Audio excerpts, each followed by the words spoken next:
58. Wira tersenyum tipis dan bergumam, Tuan Indra, menarik juga. Kereta kudanya tiba di pasar barat. Setelah menemukan sebuah toko kelontong yang cukup besar, Wira berjalan masuk ke toko itu. Ada yang bisa saya bantu, Tuan? Melihat pakaian dan aura Wira yang luar biasa, penjaga itu keluar menyambutnya dengan tersenyum. Bawakan sebaskom air, aku akan menunjukkan sebuah kesempatan mendapatkan uang untukmu. Ucap Wira dengan nada sombong seraya meletakkan kedua tangannya di belakang punggung. Dalam menjalankan bisnis, tidak hanya melulu soal keuntungan, tetapi juga harus mengandalkan aura. Jika tidak, kita malah akan jadi yang dikendalikan. Penjaga toko itu ragu-ragu sejenak, namun, melihat penampilan Wira yang mewah, dia menyuruh pelayan untuk membawakan air untuk Wira. Wira mengeluarkan sabun itu dan mengajari pelayannya mencuci tangan. Dalam seketika, tangannya yang kotor itu langsung menjadi bersih. Mata penjaga toko itu langsung berbinar. Dia mengambil sabun itu dan mencobanya, lalu mencium wanginya. Nama saya Suryono, kalau boleh tahu, siapa nama Anda? Wira melambaikan tangannya dan berkata, namaku Wira, Tuan Suryono. Sebaiknya kita bahas soal bisnis. Survono melihat sabun itu sekilas, lalu berkata sambil tersenyum, Tuan Wira, terus terang saja, sabun ini sangat wangi dan bersih. Para bangsawan dan nona-nona dari keluarga kaya pasti akan menyukainya. Kalau boleh tahu, Anda mau menjualnya dengan harga berapa? Wira mengangkat alisnya dan berkata, aku membawa 1000 buah sabun dan tidak berencana akan menjualnya secara eceran. Kalau Tuan Suryono mau, aku akan menjualnya dengan harga 1000 gabak per potong. Dalam waktu 3 bulan ini, aku tidak akan menjualkannya lagi kepada orang lain. Eksklusif hanya untukmu. Eksklusif ya, boleh juga kalau 1000 gabak per potong. Penjaga toko itu merenung sejenak, lalu menyetujuinya. Tapi, mohon Tuan tunggu sebentar. Uang 1000 gabak itu bukan jumlah kecil. Kami butuh waktu 2 jam untuk mempersiapkannya. Wira tersenyum dan mengangguk. Boleh. Penjaga toko ini cukup cerdas dan berani. Melihat sabun ini adalah barang baru, dia berani mempertaruhkannya dengan uang 1000 gabak. Keberanian seperti ini sangat langka di zaman ini.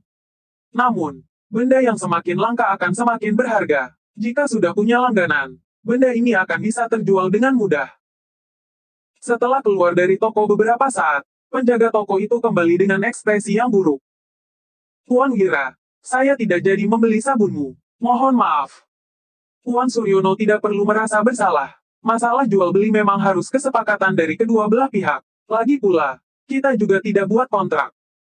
Wira menyipitkan matanya dan berkata, hanya saja, aku merasa cocok ketika pertama kali bertemu dengan Anda. Jadi, aku ingin tahu alasannya. Penjaga toko itu menjawab dengan lirih, Tuan Wira, barang-barangmu memang bagus dan aku memang sangat menginginkannya. Aku juga bisa mengumpulkan uangnya, tetapi toko ini disewa dari keluarga Silali. Aku mengerti. Emosi Wira langsung memuncak, namun, dia menahan amarahnya dan berkata, Tuan Suryono, apa toko kelontong di jalanan ini semuanya adalah milik keluarga Silali? Mahendra sialan ini terus-menerus mencari masalah dengannya. Jika semua toko kelontong di jalanan ini adalah milik mereka, berarti dia tidak akan bisa menjual sabun ini lagi. Tidak semuanya. Penjaga toko itu berkata dengan suara rendah, di seluruh jalanan ini, selain ada toko keluarga Silali, ada juga milik keluarga Wibowo dan keluarga Suteja. Tapi, ketiga keluarga ini saling menghormati satu sama lain. Kalau Tuan Wira ingin menjual sabun, Anda harus mencari orang dari keluarga Silali untuk meredakan ketegangan.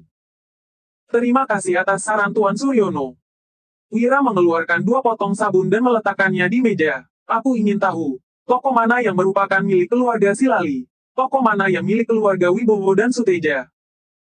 Penjaga toko menyimpan sabun itu dan membisikkannya kepada Wira. Setelah mencatatnya, Wira berjalan keluar. Di pintu, Danu yang mengendarai kereta datang dan berkata, Kak Wira, apakah bisnisnya berhasil? Baru saja, pengemudi keluarga Silali menemui Tuan Suryono dan melarangnya berbisnis dengan kita. Kalau tidak, mereka akan merebut toko miliknya. Aku tahu, kita ke toko lain saja. Mereka menghindari toko-toko keluarga Silali dan menuju toko-toko keluarga Wibowo dan Suteja. Begitu memasuki toko kelontong keluarga Suteja, Wira mengeluarkan sabunnya dan berkata, penjaga toko. Sebelum Wira selesai bicara, penjaga toko itu langsung menangkupkan tinjunya. Tuan, jangan mempersulit aku. Tadi orang keluarga Silali sudah memperingatkan bahwa siapapun yang berani membeli barangmu, berarti bertentangan dengan keluarga Silali. Wira mengernyit dan berkata, bukannya tokomu ini milik keluarga Suteja.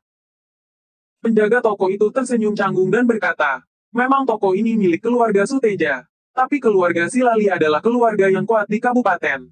Mana mungkin keluarga kecil seperti kami bisa menyinggung mereka, Tuan. Mohon Anda maklumi. Maaf mengganggu, Wira tidak lagi mempersulit mereka dan berbalik keluar dari toko itu. Keempat toko yang dikunjunginya selanjutnya adalah milik keluarga Suteja dan Wibowo, tanpa terkecuali. Semuanya takut menyinggung keluarga Silali dan tidak berani membeli sabunnya. Danu yang selama ini bersikap tenang, kini juga menjadi marah hingga wajahnya memerah. Wira menghabiskan modal sekitar 150.000 gabak untuk memproduksi sabun ini. Jika semuanya tidak bisa terjual, ini akan menjadi kerugian besar. Mahendra sialan ini terus berulang kali mencari gara-gara dengan Kak Wira. Ingin sekali rasanya Danu menghajarnya sampai mati. Danu, tenangkan dirimu, kita ke toko selanjutnya saja. Uang akan bisa mengubah hati seseorang. Pasti akan ada orang yang berani melawan tekanan dari keluarga Silali dan membeli sabun kita. Wira menghibur Danu dan dirinya sendiri, lalu berjalan ke toko berikutnya. Sebelum Wira berbicara, penjaga toko itu langsung berkata, Tuan, kami tidak sanggup menyinggung keluarga Silali. Jadi, kami tidak bisa membeli barangmu. Kamu cari saja pembeli lainnya. Maaf mengganggu. Ketika Wira baru saja hendak pergi, tiba-tiba terdengar sebuah suara dari belakangnya. Dik Wira, jangan pergi dulu.